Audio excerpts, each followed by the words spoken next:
tips for BPO newbies like you. Okay? So, if nakapasa ka na, meron ka ng job offer, nakapagpasa ka na ng mga medical requirements, and first day na ng training mo, trust me guys, the training will be fun. Okay? Gagawa yan ng kung ano-ano mang pakulo yung trainer nyo para lang makuha yung process ng account. Okay? And if ever, let's do fast forward, mapunta man kayo sa nesting or magsa-side barge na kayo. Side barge meaning makikinig kayo sa isang tenured agent while doing a conversation or call with a customer. Okay?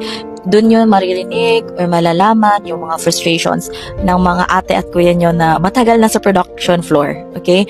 And please, if ever you're gonna hear negativities, please wag mong pangunahan yung sarili mo na, ay, baka ma-experience ko yun, na, ay, baka mahirapan ako, baka mapaback out ako kasi nalaman ko si ate pa-resign na. Please, don't do that. Sayang naman yung naglaan ka ng oras para pag-aralan yung account, you're there already. So, i-push through mo na. Okay? Yun yung experience ng mga ate at kuya nyo na nasa prod, pero magiging iba yun sa magiging experience mo as a newbie.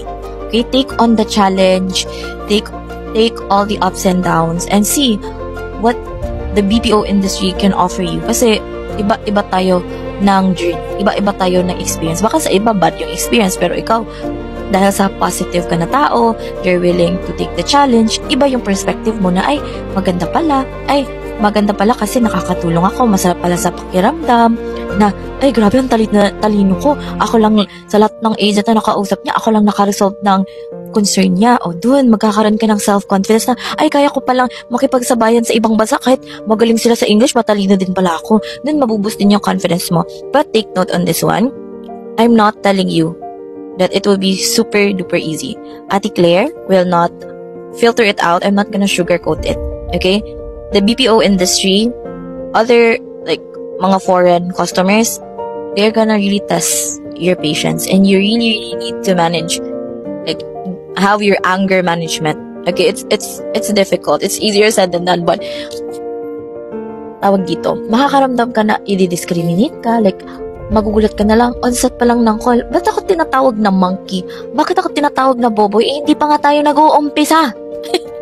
Okay? Anong ginawa ko sa'yo? Bakit yung kasalanan ng ibang agent is ba't mo binubundol yung galit sa akin, ganon. Tapos, i-discriminate ka pa, sasabihin ka pang, bobo mo, lahat ng Pinoy, i-generalize me. Okay?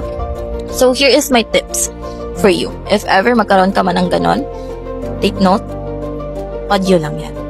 Okay? Hindi mo siya nakikita. Just imagine it. This is how I imagine it in my life. Okay, nag-yo-yo-yo-yo ka, ganon.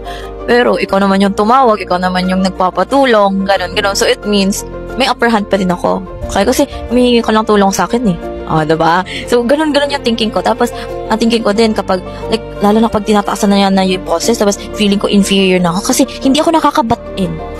Okay? Hindi niya ako pinapakinggan kasi malakas yung boses. Tapos, naririndi ako sa headphones kasi ang lakas talaga ng boses. Ang ginagawa ko, ang technique ko dyan, hinihinaan ko yung headphones para pagdating sa akin, ay soft-spoken. Ay, parang galit pero soft-spoken pa din. Ganon. Para, at least, hindi ka din, parang hindi matitrigger yung, yung anger mo. Kasi, pagdating sa end mo, kasi feeling mo, maliit lang siya na tao. Kasi hininaan mo yung volume eh. Yes, you would still get hurt with the words, sasabihin na, you're stupid. You don't understand what I'm saying. Ganon. Take note, guys. You were trained for 1 month by your trainer. Magaling yung trainer nyo, paniwalaan nyo yung trinail nila sa'yo, and no worries, may support pa din kayo, tutulungan pa din naman kayo ng mga tenured agents na andun. Just approach them nicely, baka meron silang ibang way para makalma, at least makuha mo yung technique ng ate or kuya nyo dyan sa production floor, and pwede mong magamit kapag alanganin na sitwasyon. Okay, and remember the technique, and timplahin mo siya in your own way of delivering it to the customer. Okay, I know it will not be easy, pero makukuha mo din yung tamang timpla. Okay? Tawag dito. And if ever ganun nga, isayaan mo lang si customer. Kapag hindi talaga kaya, tapos parang parang out of the topic na. Tapos ikaw na talaga yung pinupunteriya. No worries, you are allowed to end the call professionally by doing a profanity spiel. Like, bibigyan mo siya ng 3 warnings. Okay, Mr. Customer, I would be happy if you're not gonna use those words during the call. Ganito, ganyan. Then the second one, okay, Mr. Customer, this is the second time around. Could we just go on with the resolution? I'm gonna help you with this one.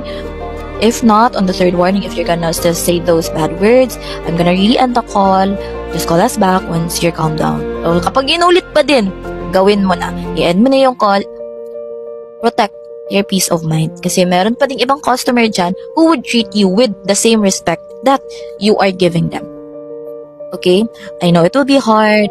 Alam ko, mapapaiyak ka din, masasaktan ka. Like, bakit gano'n? Like, mapapageneralize ka din. Bakit gano'n yung mga Amerikano? Bakit ganito? Bakit ganyan? Gano'n. It's totally okay to feel that. Damdamin mo lang, pero wag mong hahayaan na lamunin ka ng negativities na yun. Wag mong hahayaan na parang yung mga dinidescribe nila sa'yo is yun yung ma-absorb mo. Like, ipaparamdam mo din sa sarili mo, ang bobo ko talaga. Ay, mahina talaga ako sa English, kaya palagi akong nagkaka-neutral, kaya palagi akong kino-coaching nito. No. Okay? Don't. You know who you are, magaling ka, napasa mo yung job application process, napasa mo yung training, napasa mo yung nesting. You just need to go with the flow.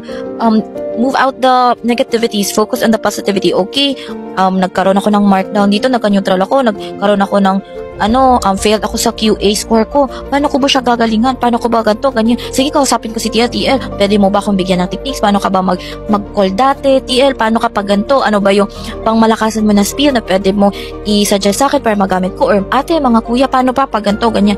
Tutulungan ka if you're just gonna speak up. But please also help yourself. Be positive. Protect your heart. Protect your mind. Protect your mentality. Be positive. I know it will be very difficult, but trust me, the only person who can help yourself is you. Okay? Don't let anyone describe who you are kasi alam mo kung ano yung knowledge mo, yung skills mo, and magaling ka. Okay? And if ever you think hindi ka pa super magaling, well, gagaling ka all throughout the process up until sa ikaw naman yung paghingan ng mga tips ng panibagong wave or mga newbies and magiging tenured ka. Okay? So cheer up. You're doing great and I'm so proud of you. Okay? So if you wanted to follow more videos about BPO, tips and encouragement, just follow me for more videos and kita kits in next videos. Bye for now.